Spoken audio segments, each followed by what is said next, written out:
Maganda rin yung pagkasulat ni Wilbert dito, para talaga siya may pinagdadaanan ng mga panahon na 'to.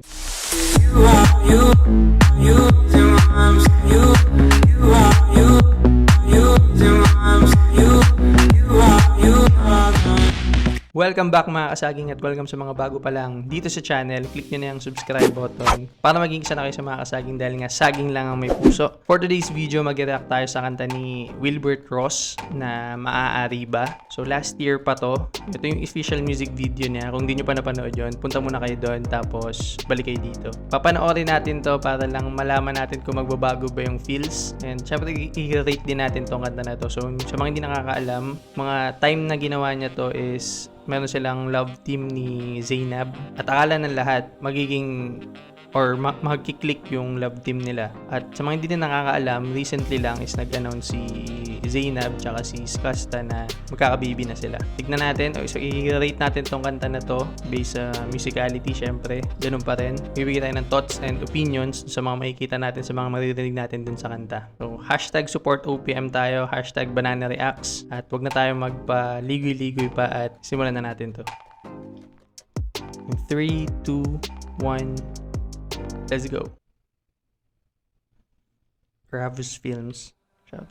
Maaari bang makita kita muli bago matapos ang lahat ng ito?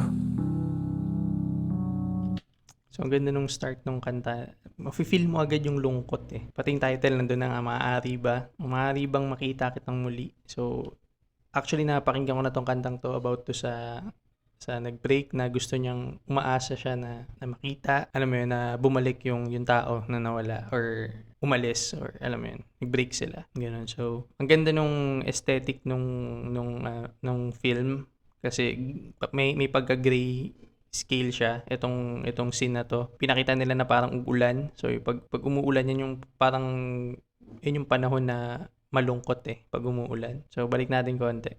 Makita kita muli bago matapos ang lahat ng ito. Saglit lang ng yakap mong kaibig, alam kong di na mararamdamang muli.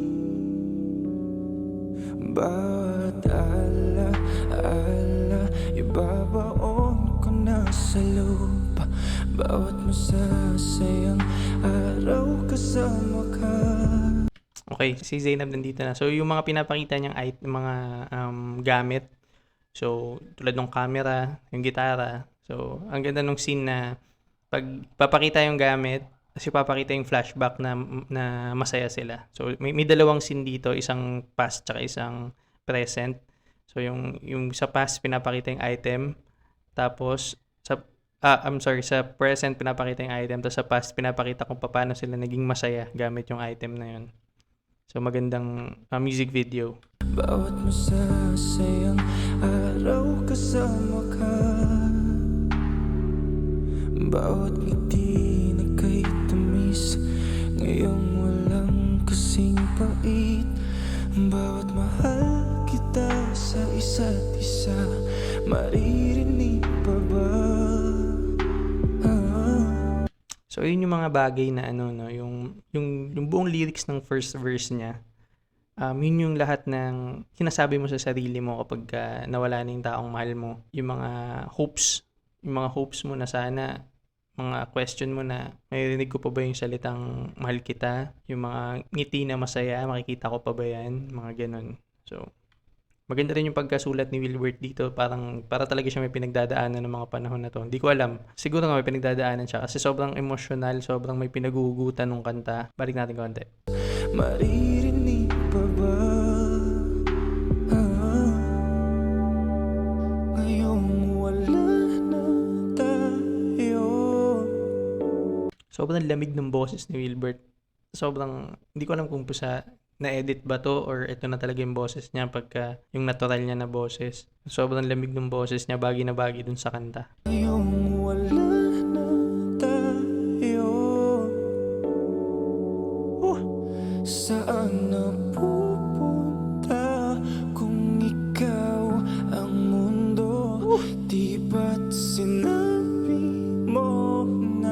Ganda nung line, no, ano, no, saan napupunta kung ikaw ang mundo? Kung wala na siya, kung wala na yung mundo, saan ako pupunta? Parang ganun. So, ang ganda nung line na yun.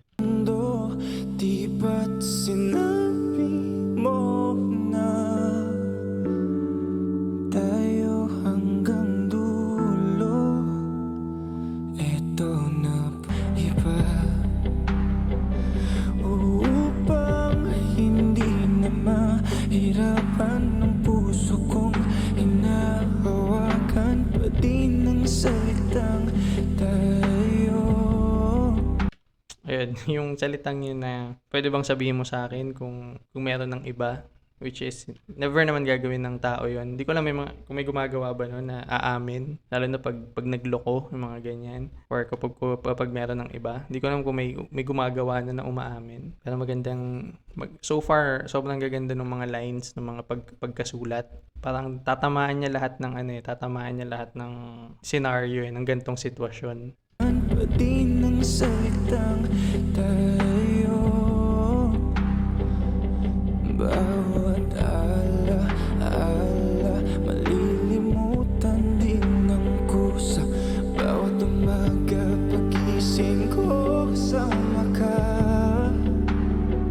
Tsaka yung mga panahon na yung nasanay ka sa yung routine nyo na magkasama, tapos isang araw wala na, yun yung pinaka mahirap na part eh. So, yun yung, lalo na pag sa scene na to ni Willward, sa music video na to, na yung place kung saan sila dati na madalas magkasama is nandun pa rin siya. Kaya mas lumungkot yung kanta eh, kasi siya na lang yung natira dun.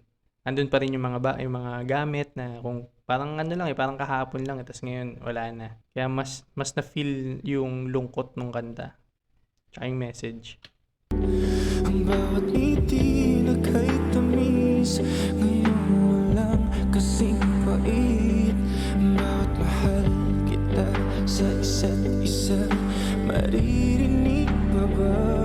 Ngayong wala na tayo, saan napupunta kung ikaw ang mundo? Di ba't sinabi mo na tayo? Astig yun. Ito yung bulaklak. Tapos pag angat niya is yung fresh pa, yung past. Ang galing nung pagkakuha. Sabi mo na tayo hanggang dulo. Eto na ba ang sinasabi mong dulo? Pasensya ka na. Ay, dito pala si Wilbert sa gilid. Ayan, so yun yung parang third person look. Ayan, nakikita natin si Wilbert nakatayo dun sa right side. Tapos parang tinitignan niya yung place kung saan silang dalawa. So nandun din yung dalawa. Parang hinati yung past. Ayan, galing. Dulo, pasensya ka na kung binabalikan ko pa ang nakaraan.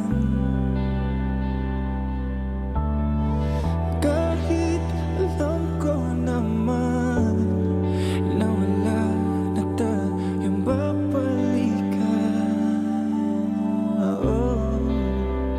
So, pasensya ka na kung binabalikan ko yung nakaraan. So, normal yon. So, wag mong iisipin na hindi lang ikaw yung nakakaranas. So, ganyan talaga lalo na pag fresh pa yung nangyari. Babalik at babalikan mo. Lalo nga sinabi ko na andito siya sa same na lugar kung saan nangyari yung lahat na magagandang nakaraan. So, hindi may iiwasan.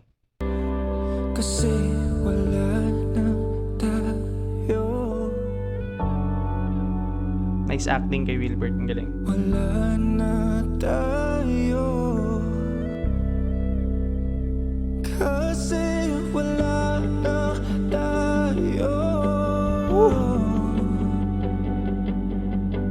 Wala na tayo.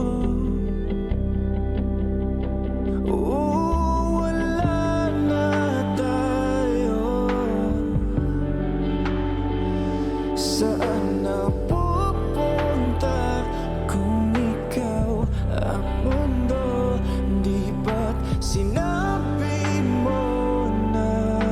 Gusto ko yung gitara sa background, electric guitar, hindi siya ganun ka, ano mo yun, exposed. Hindi siya ganun ka umaangat. Pero ang tunog niya malungkot pa rin. Hindi siya yung todo bigay na pag-i-strum, parang ano lang, parang plucking lang, pero mafe-feel mo yung lungkot eh. Doon sa mga instrument din na ginamit. Hindi mo masyado mafe-feel yung electric guitar na normally 'di ba ginagamit sa mga rock music. Dito meron ding electric guitar sa likod, pero hindi mo siya maririnig masyado na para lang siya sumasabay dun sa lungkot ng music. Ang galing nun.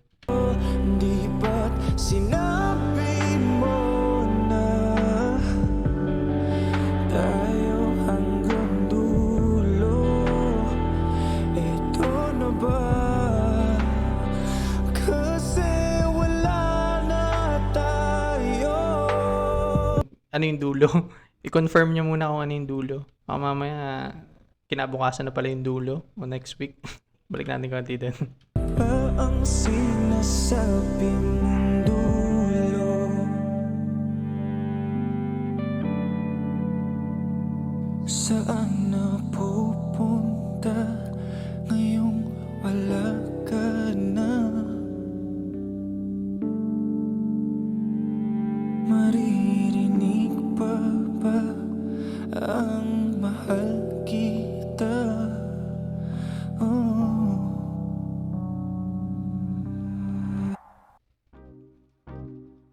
So ayun yung reaction video natin dun sa kanta ni Wilbert Ross na Maaari Ba. Sobrang emotional nung kanta, no? Sobrang mafe-feel mo talaga yung sa acting, sa ginamit na sa music video, dun sa kulay nung mismong music video, yung aesthetic niya. Tapos ang ganda din nung pinakita yung mga item, tapos kung ano na sila nung present, nung panahon na malungkot na, tapos pinakita din yung time na ginagamit, paano sila ginamit nung masaya pa yung moment, yung mga memories nila na magkasama gamit yung item na yun. Masasabi ko lang dito, no, normal na pinagdadaanan to nung tao, lalo na yung tao na naiwan. Ito yung mga normally sinasabi niya. Mga questions niya, yung mga hopes niya, yung mga requests niya, ito yun. Actually, parang nasabi niya na yung karamihan ng mga usually na sinasabi ng mga dumadaan sa ganung sitwasyon. Pero yun nga, ang masasabi ko lang lagi dito sa mga ganitong sitwasyon, lalo na yung mga panahon na kailangan mong mag-move on, so kailangan mo lang gawin yung best mo para gawing busy yung sarili mo. So, lagi mong pipiliin na maging masaya. I-surround mo yung sarili mo ng mga positive na tao, yung mga supportive na tao sa paligid mo. Lagi namang nandyan yan sila. Madalas mo lang silang binabaliwala kapag dumadaan ka sa mga masasayang moment ng buhay mo na minsan kahit may mali na, hindi mo na sila pinapakinggan. Yan. So, yun lang yung lagi kong masasabi sa mga ganitong klaseng sitwasyon. Ayun yung feeling ko pinaka-best na way para maka-move on.